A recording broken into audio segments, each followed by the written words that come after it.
Welcome everyone to the Real Talk Podcast, episode 10. I am your host, Liam Crowley, and we have a packed show today with recent Star Wars news, as well as our weekly review, where we will conclude the prequels with a review of Revenge of the Sith. Joining me on today's episode, as always, is Mike Gillis. Mike, what's going on? What's up, guys? Can't wait to be finally done with the prequels. Yeah, absolutely. Obviously, I have two more guests with me. Joining me, as from last week, right, is Jake Leon. Jake, what's going on? Nothing much, just happy to be here. Absolutely. And making his Real Talk debut, it is my good friend Luke Moran. Luke, what's up? Nothing much. What's up with you? Just hanging out, you know? All right. With that said, I think we can dive right into our weekend box office update. Coming in at number one, per expected, is Thor Ragnarok, making $57.08 million, with a 53.5% drop from its opening weekend. Coming in at number two, shout out to the dads. It's Daddy's Home, 5 of them. making $29.65 million. Coming in at number three is Murder on the Orient Express, making $28.68 million in its opening weekend. Coming in at number four is A Bad Mom's Christmas. Shout out to the moms, making $11.47 million with a 31.6% drop. And rounding out the top five is Jigsaw, making $3.42 million with a 47.8% drop from last weekend. Just to go with what stands out, Mike, what stands out at the top five? There's both Christmas movies about dads and moms, so fun for the whole family. Sure.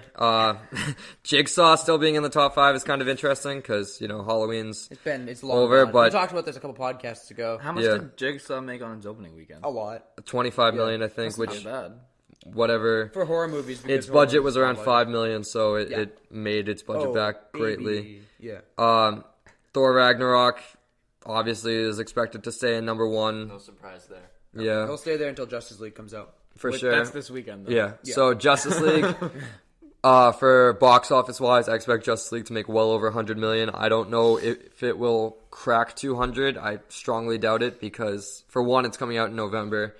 November has been proved to be good for movies. Yeah. It's getting mediocre reviews, too. So. Yeah. So despite the fact that okay reviews, not mediocre.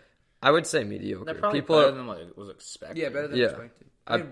This is also a movie that people weren't expecting much from in the first place. True. So, and also, as we've talked about in past podcasts, the success of this movie kind of determines What happens, what the track of the DC cinematic universe is, because if it doesn't make a ton of money, they're obviously going to go back on budget. If it makes a ton of money, we'll get a blockbuster Flashpoint movie. I won't say good necessarily just because they're going to pour money into it, but it'll be interesting to see what Justice League makes this weekend. Going off of the top five, Murder on the Orient Express, not a ton for what this movie was expecting, I think, because it's its opening weekend and it made less than Daddy's Home 2. No, that's not good. And for a movie that was trying to generate Oscar buzz, being directed by Kenneth Branagh, starring the likes of Johnny Depp, Daisy Ridley, it's not a great amount for a movie was expecting to gain a lot of money. I heard that the performances are there in Murder, but the pacing is a little bit slow. Yeah, I'm not surprised. I've heard that they only delve Kenneth Branagh's character and they don't really get into anyone else, and we don't really care for them as much.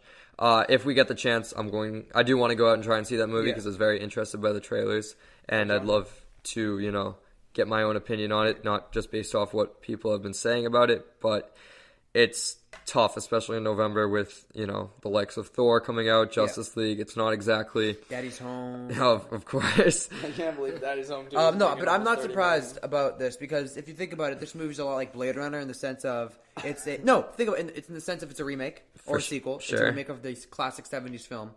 And even though it has big names like Blade Runner, doesn't necessarily mean it's going to bring in an audience. For sure, but They Blade just Runner... overloaded on the name. Yeah. Also, Blade Runner was kind of expected to launch a franchise back because they did set up a potential sequel in 2049. But it's both like old material coming back. Yeah, so maybe it just doesn't connect with the audience. But I thought the marketing was there. I thought the cast was pretty good. Yeah, they had good marketing. So, and a big, giant cast. All right, any final thoughts on the weekend box office, Jake? Just surprised that Daddy's Home is doing so well. Yeah, because it got ridiculously bad reviews. 0%. Yeah. Zero. People are saying Bad Mom's Christmas awful also. people said A Bad Mom's Christmas was terrible. So I'm not So why is it surprised. making almost 30 Oh no, because people Didn't will go see people these like movies. the original? Yeah. Bad Dead- Moms? Yeah, that's funny. people like the original Bad Moms. That's why it got the sequel in the first place. People and go to see this because it's a comedy with Will Ferrell. Like, yeah, Daddy's Will Home. Ferrell's overrated and washed up. Ooh, hot take. hot take. But to be fair, his recent stuff is not that great. Yeah, I mean, go watch Elf. Yeah, Elf, classic movie. Millionth time. Step Brothers, Uh, Talladega What Nights, was the but last good thing? Anchorman 2? yeah, That and was people okay. people didn't even like Anchorman 2 that much. Oh, I was a big fan. Yeah, 8th grade. It just got out of control at the end. Yeah. for sure. It's like, All right. it's Stonewall Jackson. So with that being said, that'll conclude our weekend box office update, and we will transition into our first news topic, which is a big one. So Ben Affleck is rumored to be leaving Batman. As part of a lengthy profile in USA Today, Affleck revealed he's looking for a good way to phase out his Batman of the DCEU. He said that the new Batman movie being developed by Matt Reeves, obviously the director of War for the Planet of the Apes, Great movie. is something he's contemplating. And he also said, you don't do it forever, so I want to find a graceful and cool way to sieg out of it. Now, Segway. sieg. Segue. Segway. That's how you spell segue? Segue. Yeah. Oh, man. All right, whatever. That's embarrassing. That's the spirit, Luke. Point is that this is ridiculous because Two movies. He's saying that you don't do it forever, and I get that, but that's a quote that someone like a Robert Downey Jr. Yeah. can say, where he's been in what 8, 9 11? Marvel, not 11. Jesus Christ, no. It's a lot. But he's been in 3 Iron Man, 2 Avengers, Civil War, Spider-Man: Homecoming. That's what, 7. So Yeah. he's Oh, put and in Hulk, and Hulk, too. and Hulk. He's put in the work, but I'm not saying Ben Affleck hasn't put in the work. But it kind of goes to show that if the star of the DCEU is saying like that he doesn't want, that's obviously why they're transitioning to Wonder Woman. And You think Ben Affleck is the star over Absolutely. Henry Cavill? yes, Yes. because Henry Cavill, he just. I don't know. People didn't like his Superman. He has people, no charisma That's as the one Superman. thing that people will universally agree on with Batman v Yeah. Superman is that people loved Ben Affleck's Batman. A lot of people call him the best on-screen Batman after an hour and a half of screen Yeah, time. he is a good Batman. Yeah. So I would really like to see him stick around. I was really excited at the prospect of him directing his own Batman movie and possibly getting Under the Red Hood storyline, a Deathstroke storyline, but now It doesn't look just good at all. Bailing. yeah, and the whole Matt Reeves directing the Batman movie, when he was rumored to be attached to it before he signed on, he said he wanted nothing to do with the DCEU. He basically called it like a mess. And then a week later, he signs on, which basically means he's in it for the fat contract. He's not in it because he's passionate about it. And who knows, maybe the solo Batman movie will be good, but if it's not going to include Ben Affleck, I have little to no faith in it. What if it's Christian Bale? It's been no. Christian Bale, actually, Bale. he's looking very different lately because he's playing Dick Cheney in a biopic. Yeah. Oh, and no. Christian Bale, he's a method actor like that, and he's fat and bald right now. So I don't doubt that he could get back into Christian Bale's the Batman only shape. person that could get back in there. It seems, But- no, absolutely not. But Christian Bale could not be Batman. he's done.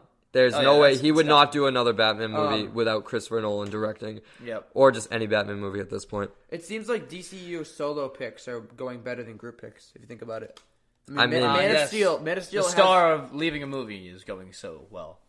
No, but I'm saying. I get if what the I get what Batman he's saying. movie's good. That these giant team up movies where they pour $300 million into Suicide them. Squad, Batman vs Superman, Justice What League. if they did a thing, Wonder like, a Woman was Batman great. solo movie, Wonder where they Woman like was amazing. killed him and transitioned to like a new Batman, movie, That's- like Dick Grayson. That would be What I'm thinking that they're going to It do wouldn't be is that received well by they're audiences. they're going to Well, he's trying to get a cool way out. they're going to force Nightwing Yeah, they're gonna force it into down his either Nightwing being just Nightwing and taking Batman's place in the Justice League, or making Nightwing Batman, which I wouldn't like at all. But what I feel like they're most likely going to do is they're going to do a Flashpoint movie with Thomas Wayne, with Jeffrey Dean Morgan playing Thomas Wayne That'd be cool. as he did in Batman v Superman.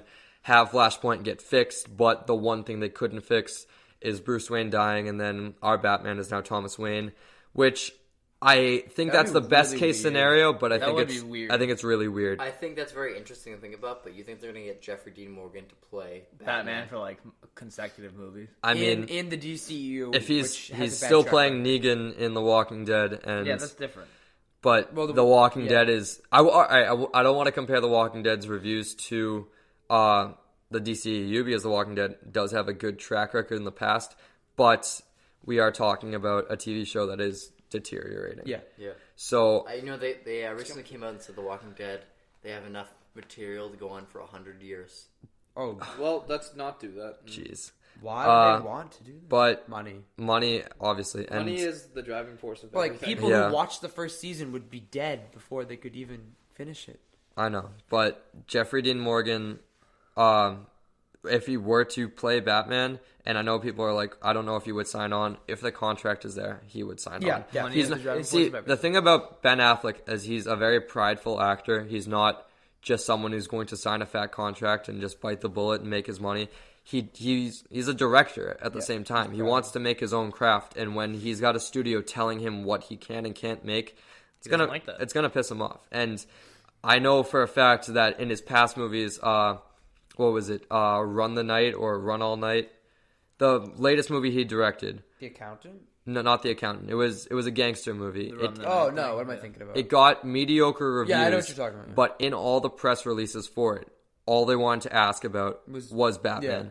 And he's going to get annoyed by that because this is like... He wants to do his own thing. Yeah, and so don't get me wrong. I'm sure playing Batman's a blast, but for someone like Ben Affleck, he wants the focus not to be on Batman 100% of the time. He's too well-rounded. Yeah, so honestly, it's just concerning because Ben Affleck, he stars in Justice League, which hasn't even come out yet, And he's he's like, already- but he's already saying that he wants to leave. And so I guess go see Justice League because it might be Ben Affleck's last on-screen appearance as the Caped Crusader for all we know. That's going to conclude our discussion on Ben Affleck possibly leaving Batman. We might have more news about that in the coming weeks. We shall see. Moving on, we had a Deadpool 2 teaser trailer released today. We just watched it before we started recording, so any general thoughts? I'll go to Mike first. doesn't really give that much away. I mean, Right. it shows like some scenes, and they look pretty cool. And it's the same comedy as the first movie, so I don't really think it's gonna blow anyone away. It's probably gonna The be trailer or the movie? maybe both. I don't know. I just think it's gonna be similar. I don't think they want to do something crazy yet. Maybe Right. for the third one. Interesting, yeah. Jake? I think the humor is definitely still there. Yeah. I thought Yeah. it was wicked funny. Yeah. But I agree with Mike. I don't think it's going to be very groundbreaking. Yeah. I think they're going to go the same direction just with the introduction of Cable as a character and just seeing where that goes. Yeah, Cable, I mean, we didn't really see much of him in the trailer, but I am very excited to see his character portrayed on screen. Luke, what are your thoughts? I mean, it was a funny trailer. Like the explosions. I never saw the first Deadpool, so That's fair. I have really strong opinions on Deadpool as a character or the movie franchise. One thing I do like about Deadpool marketing is that because Deadpool's like kind of become this pop culture icon, especially with Ryan Reynolds' portrayal, they don't have to give anything away. They can literally film these. The whole trailer Bob was Ross basically a Bob Ross skit. And in past marketing for the original Deadpool, they had him record like Cinco de Mayo ads and a bunch of Valentine's Day ads, stuff that's not going to be in the movie, but stuff that'll just get people excited. And that's what's so great. It's smart They marketing. showed fast cut scenes of random parts of the movie that you would have to pause and really like scrutinize to get Anything the gist out of of anything that was in those scenes. Yeah. So that's what's pretty cool about Deadpool, that they don't really have to give anything away. They can just, film these cool cutscenes. And from what I saw in the small, rapid cutscenes, it looks like the budget has been increased. That's one thing that will be different. Is I think they're Yeah. gonna have more set pieces. It's gonna be bigger. Yeah. That's about it. I think. Yeah. So Deadpool 2 stars Ryan Reynolds and Josh Brolin. It comes out June 1st of next year, 2018, and is directed by David Leitch, who directed the John Wick movies. It is no longer the original director. He moved on to taking over the Terminator franchise, actually. It's not a good sign that he left. Right, but I remember news that he wanted to make Deadpool more serious, less comedy, and that's it. It's not the way to go. Yeah, Yeah, that's Not the moneymaker. That's not who Deadpool is. So I am kind of glad that they didn't decide. They stuck to their guns on who Deadpool is, and they And the John Wick movies are awesome. So. yeah, for sure. Great action. They're okay. They're all right. All right. Another news story that came out this past week is Rian Johnson developing a new Star Wars trilogy that will be separate from the Skywalker saga. Now, when I first read this story, I was kind of Same. surprised because I thought this was going to be episodes 10, 11, 12 and just have it separate from the Skywalker saga.